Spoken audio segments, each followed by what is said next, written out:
नमस्कार, स्वागत है आप सभी का। मैं हूं आपके साथ आस्था कौशिक। प्रयागराज के थरवई नरसंहार से जुड़ी हुई बड़ी खबर हम आपको देने जा रहे हैं। महिलाओं के साथ गैंगरेप की पुष्टि हुई है। एफएसएल लैब की रिपोर्ट में गैंगरेप की पुष्टि की गई है।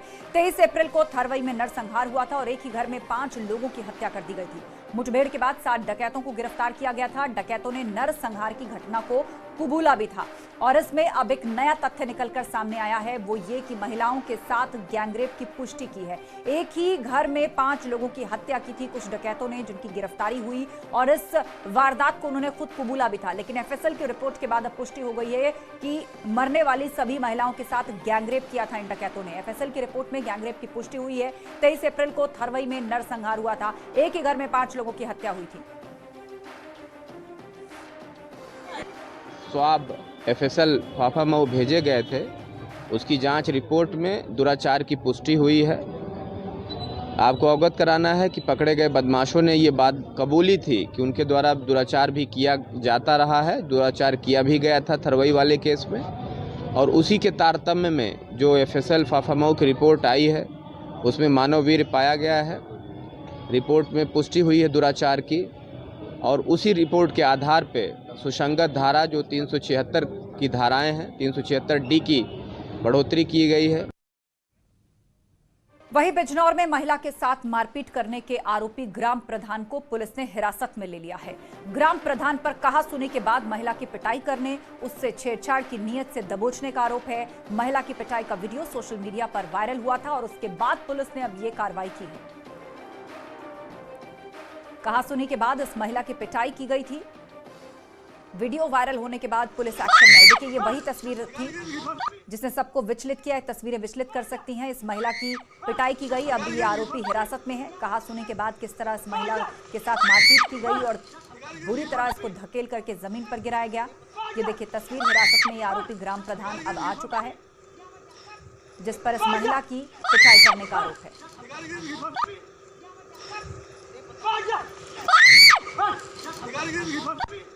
पूरा मामला थाना चांदपुर के बेरखेड़ा गांव का कल शाम का है।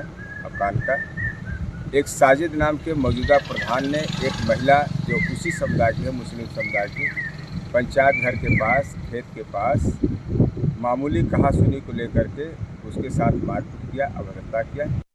उधर कानपुर के चकेरी थाना इलाके में अतिक्रमण हटाने गई टीम पर लोगों ने पथराव किया। प्रशासन की टीम लाल बंगला में अतिक्रमण गिराने बुलडोजर लेकर गई थी। लोगों ने केडीए पर तानाशाही का आरोप लगाते हुए कहा कि वो यहां करीब 50 साल से रह रहे हैं। रजिस्ट्री होने के बावजूद भी लोग कानपुर विकास प्राधिकरण ने दुकानें गिरा दी हैं। सूचना पर पहुंचे लोगों को अब समझाने में जुटी हुई है पुलिस।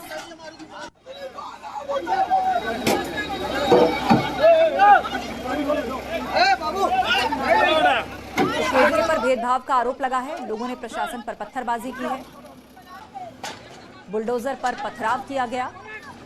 बुलडोजर के अतिक्रमण को हटाने के लिए कानपुर डेवलपमेंट अथॉरिटी की टीम पहुंची थी और लोगों का यह आरोप है कि रजिस्ट्री के पेपर होने के बावजूद उनका नुकसान किया गया। कब्जा हटाने गई टीम पर गुस्साए लोगों ने पथराव किया और इस कार्रवाई का विरोध किया।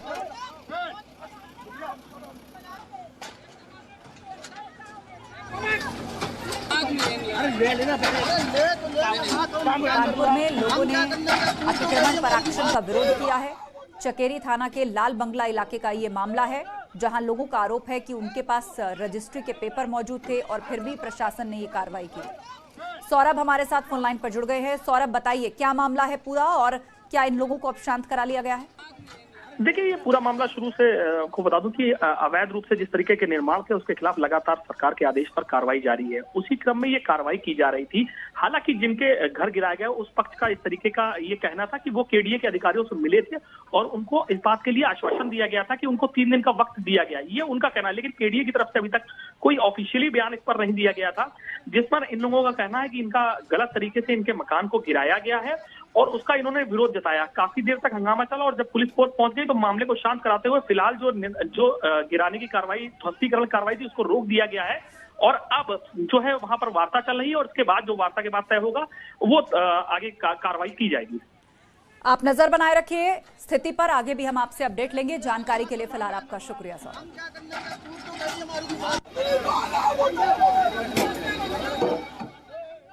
और अब ज्ञान वापी को लेकर सबसे बड़ी खबर। मुस्लिम पक्ष की याचिका पर 9 मई को अब सुनवाई होगी। कोर्ट कमिश्नर बदलने की याचिका पर यह सुनवाई होगी और आज फिर से मस्जिद में सर्वे किया जा रहा है। सर्वे टीम मस्जिद के अंदर इस वक्त मौजूद है और वीडियोग्राफी सर्वे की शुरुआत वहां पर हो चुकी है। लेकिन उससे पहले मुस्लिम पक्ष की तरफ से एक याचिका कोर्ट में दायर की गई कि वकील कमिश्नर को बदला जाए, वो भेदभावपूर्ण कार्रवाई कर रहे हैं। तो कोर्ट ने अब इस मामले की सुनवाई के लिए तारीख मुकर्रर कर दी है। इस मामले की जो सुनवाई होगी वो अब 9 तारीख को होगी। कोर्ट कमिश्नर बदलने की मांग पर सुनवाई अब 9 मई को की जाएगी। आज जो प्रार्थना पत्र दिया गया था अंजुमन इंतजामिया मसाजिद के द्वारा और वकील कमिश्नर महोदय पर भी आरोप लगाया गया था कि वो वादी पक्ष से मिल करके कार्रवाई कर रहे हैं कमीशन की, और मौके पर वो जो ईंटों पर धूल वगैरह पड़ी हुई है उसको वो हाथ से हटा करके तब देख रहे हैं, उंगली से हटा पूरे दे रहे हैं। इसलिए उनका स्वतंत्र और निष्पक्ष कार्यवाही नहीं हो पा रही है, इसलिए उनको बदल करके दूसरा नियुक्त कर दिया जाए। कोर्ट ने उस पर वकील कमिश्नर महोदय की भी आपत्ति मांगी है लिखित कि आप भी अपने आरोप के संबंध में बताइए, और वादीगण से भी उस पर आपत्ति मांगी गई है कि इसके विरोध में आपको क्या कहना है वो लिखित रूप से दीजिए। और माननीय न्यायालय ने 9 मई को 9/5/2022 को पुनः बहस के लिए तिथि नियत की है। अच्छा, ये जो लिखित आदेश नोटिस मतलब मांगा गया है लिखित कि आप इसका जवाब दीजिए, वो कब तक जमा करना होगा इन लोगों को? नियत तिथि तक 9/5 तक 9 तारीख तक जमा करेगा, उसी के आधार पर कोर्ट उसी दिन सुनेगी। वहीं मथुरा में प्रशासन ने अवैध निर्माण पर बुलडोजर चलाया। यमुना किनारे बनी अवैध कॉलोनीज को बुलडोजर से पूरी तरह से ध्वस्त किया गया। अवैध रूप से 9.5 बीघा जमीन में अवैध कॉलोनी काटी जा रही थी, जिसमें लोगों ने मकान तक बना लिए थे। प्राधिकरण का कहना है कि अवैध निर्माण के खिलाफ लगातार कार्रवाई की जा रही है। यमुना खादर में एक कॉलोनी जो 10 बीघे पर लगभग विकसित की जा रही थी, उसके ध्वस्तीकरण का आदेश पूर्व में ही पारित कर दिया गया था और जो निर्माणकर्ता जो थे उन्हें नोटिस भी पर्याप्त समय दिया गया कि उसका जवाब दें। लेकिन जैसा कि आपको मालूम है कि यमुना खादर में किसी भी प्रकार के निर्माण का निषेध किया गया है और कोई भी निर्माण अनुमन्य नहीं है, तो जहाँ की मानचित्र भी पास नहीं हो सकते, तो ऐसी स्थिति में उसे ध्वस्तीकरण कराया जाना था। यूपी में बाबा का बुलडोजर लगातार सक्रिय है और इसी क्रम में आज मथुरा के विकास प्राधिकरण के अधिकारियों ने बाबा बुलडोजर के साथ यमुना के खादर वाले क्षेत्रों में दस्तक दी और वहां पर चल रहे 9.5 बीघा जमीन पर अवैध निर्माण को ध्वस्त कराया। विकास प्राधिकरण के अधिकारियों की इस कार्रवाई के बाद जो अवैध कॉलोनाइजर हैं या भूमाफिया हैं उनमें खलबली मची हुई है। नितिन गौतम, न्यूज़ 18 मथुरा। मुरादाबाद में 2 पक्षों में मारपीट का वीडियो वायरल हो रहा है। आरोप है कि एक पक्ष ने पहले एक लड़की के साथ मारपीट की, जिसके बाद दोनों पक्ष मारपीट में आमने सामने आ गए, जमकर लात घूंसे चले। मामला सिविल लाइन थाना क्षेत्र के बिशनपुर का बताया जा रहा है।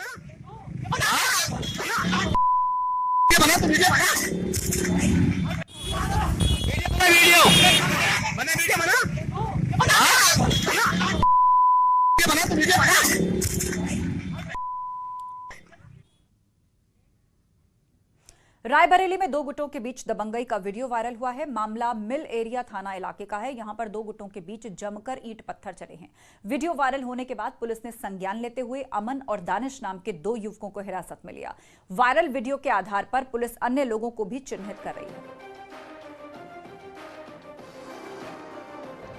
थाना मिल एरिया के अंतर्गत काशीराम कॉलोनी का एक प्रकरण प्रकाश में आया है, जिसमें 2 पक्षों में कल मारपीट हुई थी। इसमें अमन और दानिश नाम के जो 2 व्यक्ति हैं उनका 151 में चालान कर दिया गया है। शेष जो वीडियो है जिसमें मारपीट दिखाई दे रही है उसकी जांच कराई जा रही है, उसके अनुसार आवश्यक कार्रवाई की जाएगी। वहीं संभल में प्रधानमंत्री आवास योजना से बने एक गरीब के मकान पर लगातार तीसरी बार कब्जे के प्रयास का मामला सामने आया। एक बार फिर से आरोपियों ने पीड़ित के साथ मारपीट की और घर में सामान उसका फेंक डाला, जिसका वीडियो भी वायरल हुआ। मामला गुन्नौर थाने के बबराला कस्बे का है, जहां राजू गिरी नाम के व्यक्ति का मकान है। आरोप है कि आरोपी राजू के भाई से बेमाना कराया गया है। इसके पहले भी 2 बार इस तरह का कब्जा करने का आरोप लगा। पुलिस ने मामला दर्ज कर लिया, लेकिन बाद में क्लीन चिट दे दी। राजेश गिरी के मकान में कब्जे का प्रयास किया गया है, ये बात सब प्रतीत होती है, लेकिन उस पक्ष का भी बैनामा है, क्योंकि ये बैनामा हस्तांतरण नहीं है। इस 2 पक्ष गए थे, दोनों बार उसमें अभियोग पंजीकृत कराया गया और दोनों ही बार कब्जा निकाल दिया गया। आगे प्रभावी वैधानिक कार्रवाई सुसंगत धाराओं में की जाएगी। उधर बलरामपुर में पूर्व विधायक की संपत्ति जब्त कर ली गई है। पूर्व विधायक आरिफ अनवर हाशमी पर बड़ी कार्रवाई हुई है और बताया जा रहा है कि 20 करोड़ से ज्यादा की संपत्ति को जब्त किया गया है। उसे कुर्क कर लिया गया है, जिसमें पेट्रोल पंप, हॉस्पिटल को कुर्क किया गया। पूर्व विधायक की अब तक 150 करोड़ की संपत्ति कुर्क हो चुकी है। सादुल्ला नगर में ये कार्रवाई की गई है। तो 20 करोड़ से ज्यादा की संपत्ति पूर्व एमएलए की कुर्क हुई है, जिसमें पेट्रोल पंप, हॉस्पिटल शामिल है। सादुल्ला नगर में ये कार्रवाई की गई है। बलरामपुर में पूर्व विधायक पर प्रशासन का शिकंजा कसा है। पूर्व एमएलए अनवर हाशमी पर यह बड़ी कार्रवाई की गई है। 6/5/2022 को यूपी गैंगस्टर एक्ट की धारा 14(1) के अंतर्गत भू माफिया आरिफ अनवर हाशमी की 20 करोड़ 25 लाख की संपत्ति, जिसमें 1 HP petrol pump, AJ Hashmi hospital, 2 व्यावसायिक भवन व एक अन्य भवन शामिल हैं, को कुर्क किया गया।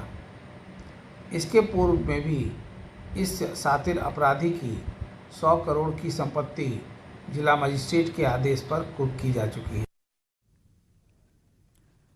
और बड़ी खबर सीतापुर से। जमीन विवाद में खूनी संघर्ष हुआ है। चचेरे भाइयों के बीच जमकर मारपीट हुई है। दोनों पक्षों में लाठी डंडे चले हैं। लाइसेंसी पिस्टल से फायरिंग की गई है। गोली लगने से एक शख्स घायल हो गया है। अस्पताल में उसे भर्ती कराया गया। मामले की सूचना मिलने पर पुलिस मौके पर पहुंची।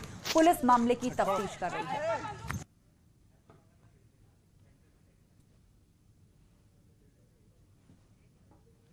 बड़ी खबर लखनऊ से। रेस्टोरेंट में युवकों के बीच मारपीट हुई और इस दौरान पार्टी चल रही थी, जब ये दोनों लोग एक दूसरे के साथ मारपीट पर उतर आए। छेड़छाड़ को लेकर मारपीट का आरोप लगा है। विभूति खंड थाना क्षेत्र की यह वारदात है। बूम बॉक्स रेस्टोरेंट एंड बार का ये पूरा वीडियो बताया जा रहा है।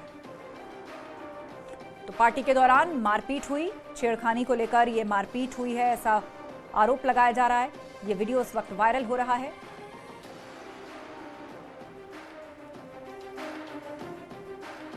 फरार आईपीएस मणिलाल पाटीदार पर दर्ज होगी एक और एफआईआर। घूसखोरी की एफआईआर दर्ज होगी। बुंदेलखंड एक्सप्रेसवे के निर्माण में रिश्वत मांगने का आरोप है उन पर। कंपनी के प्रोजेक्ट मैनेजर ने शिकायत की है। विजिलेंस जांच में घूसखोरी के दोषी पाए गए मणिलाल पाटीदार। विजिलेंस जांच के बाद अब मुकदमे को मंजूरी मिल गई है। क्रशर कारोबारी की मौत के मामले में गिरफ्तारी वारंट जारी होने के बाद मणिलाल पाटीदार फरार हैं।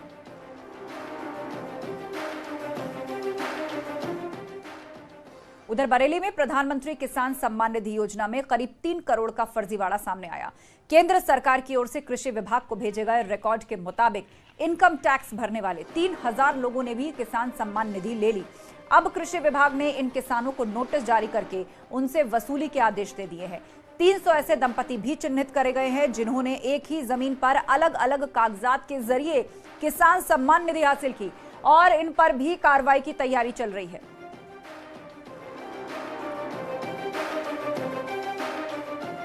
हमारा जो गरीब किसान है वो सही से जीवन जी पाए, इसीलिए किसान सम्मान निधि का उपयोग किया गया, इसीलिए किसान सम्मान निधि की योजना बनाई गई। लेकिन कुछ लालची लोग जिनका कोई अपना चरित्र नहीं, उन लोगों ने दुरुपयोग करके उस निधि को लिया। लेकिन भारत सरकार की आंखों से बचना इतना आसान नहीं है। वहीं ललितपुर में नाबालिग से रेप का मामला सामने आया है। मां और बेटी के बीच बहस का वीडियो थाने के अंदर का बताया जा रहा है। ये वीडियो बेटी पर एफआईआर का दबाव बना रही है मां। आरोपियों के खिलाफ शिकायत का भी दबाव है। लड़की चंदन के खिलाफ बयान देने से इनकार कर रही है। न्यूज़ 18 वायरल वीडियो की पुष्टि नहीं करता। तो वो इंसान कहाँ नहीं गया? इतना हो गया, इतना तो मुझसे कहता क्यों नहीं हो रहा? हमीरपुर में पुलिस और बदमाशों के बीच मुठभेड़ हुई, जिसमें एक बदमाश को गोली लगी। वो 2 बार पुलिस कस्टडी से फरार हो गया था। 2018 में भी निचली अदालत ने उसे उम्र कैद की सजा सुनाई थी, जिसके बाद 27 अप्रैल 2022 को अकबर की जिला जेल में हालत बिगड़ने पर उसे कानपुर भेजा गया, जहां से वो पुलिस कस्टडी से फरार हो गया। फिर हमीरपुर की एसओजी ने उसको पकड़ा तो उसे चकमा देकर वो दूसरी बार भाग निकला। उसके ऊपर 2 जिलों में 25-25 हजार का इनाम घोषित था। पुरारा थाना अंतर्गत 2004 में 3 हत्या सहित डकैती का अभियुक्त अकबर, जो छतरपुर का रहने वाला है, जिसे 2018 में आजीवन कारावास की सजा हुई थी, जो पुलिस अभिरक्षा से 2 बार फरार हुआ और कानपुर आउटर और हमीरपुर से 25-25 हजार का इनाम घोषित था, आज पुलिस मुठभेड़ में घायल हुआ और इलाज के लिए कुरारा सीएससी में भर्ती कराया गया है। अन्य आवश्यक वैधानिक कार्रवाई की जा रही है। ग्रेटर नोएडा में बुजुर्ग महिला ने अस्पताल के आईसीयू से वीडियो जारी कर सीएम योगी से इंसाफ की गुहार लगाई है। महिला ने मारपीट के आरोपियों पर कार्रवाई की मांग की है। आरोप के मुताबिक 3 दिन पहले दबंगों ने बुजुर्ग दंपत्ति समेत पूरे परिवार को लाठी डंडों से पीटा था। इस घटना में बुजुर्ग दंपत्ति को गंभीर चोट लगी है और उन्हें अस्पताल में भर्ती कराया गया है। ये डबल रोग है, दमन रोग है और मुझे जान मान का खतरा है और मैं योगी जी आपके आगे हाथ जोड़ती हूँ। श्रीमान योगी जी, मैं आपके आगे हाथ जोड़ती हूँ। मेरी जान को खतरा है, हम गरीब लोग हैं, हमें जान से मारने की धमकी दे रहे हैं, वे बाहर अभी डोल रहे हैं। मुरादाबाद से अहम खबर, गोदाम में आग लगी है और आग पर काबू पाने की कोशिशें लगातार जारी है और कहा जा रहा है शॉर्ट सर्किट से ये आग लगी हुई हो सकती है। घने इलाके में आग से अफरा तफरी मच गई है।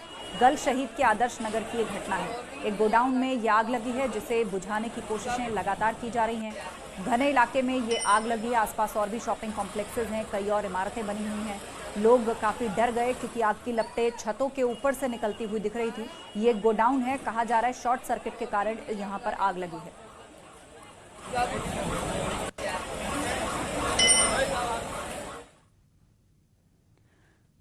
और बड़ी खबर फतेहपुर से, चलती बाइक में आग लग गई। दंपति ने कूदकर अपनी जान बचा ली, लेकिन बाइक पूरी तरह से जलकर खाक हो गई है। थाना जाफरगंज इलाके की ये घटना है। तो आप तस्वीर देखिए, बाइक जो कि पूरी तरह से जल चुकी है। आग की लपटों ने पूरी बाइक को अपनी चपेट में ले लिया है। इस पर एक दंपति सवार था, जो कि सही वक्त पर कूद गया और उसकी जान बच गई, वरना बाइक की जो हालत है, आप तस्वीर देखकर अंदाजा लगाइए कि यह हादसा और बड़ा भी हो सकता था। उधर मथुरा में भी बेलगाम रफ्तार का कहर देखने को मिला, जहां यमुना एक्सप्रेसवे पर एक दर्दनाक हादसा हो गया। इसमें 7 लोगों की मौत हो गई, जबकि 2 लोग गंभीर रूप से घायल हो गए हैं। और बताया यह जा रहा है कि कार सवार लोग आगरा से नोएडा की तरफ जा रहे थे, तभी तेज रफ्तार गाड़ी ने कार को टक्कर मार दी और ड्राइवर मौके से फरार हो गया। वहीं एक्सीडेंट की सूचना पर पुलिस मौके पर पहुंची और घायलों को इलाज के लिए हॉस्पिटल पहुंचाया गया। पुलिस फरार ड्राइवर की तलाश में जुटी हुई है। वहीं मथुरा हादसे पर सीएम योगी आदित्यनाथ ने दुख जताया है और घायलों को बेहतर इलाज के लिए अफसरों को निर्देश दिए हैं। वहीं प्रधानमंत्री नरेंद्र मोदी ने भी हादसे पर दुख प्रकट किया है। तो ट्वीट किया है पीएम ने और लिखा है कि उत्तर प्रदेश के मथुरा में हुई सड़क दुर्घटना बहुत ही दुखद है। घायलों के शीघ्र स्वस्थ होने की कामना करता हूं। हाईवे पर माइलस्टोन 68 के निकट एक वैगनार वाहन यूपी 16 DB 9872 का एक अज्ञात वाहन से एक्सीडेंट हो गया, जिसके फलस्वरूप वैगनार में सवार 3 पुरुष 3 महिला एवं एक बच्चे की मौके पर ही मृत्यु हो गई है। एक पुरुष एक बच्चा घायल है, जो कि हॉस्पिटल में उपचाराधीन है। और वक्त एक ब्रेक का हो चला है, जल्द लौटेंगे, कहीं मत जाइएगा।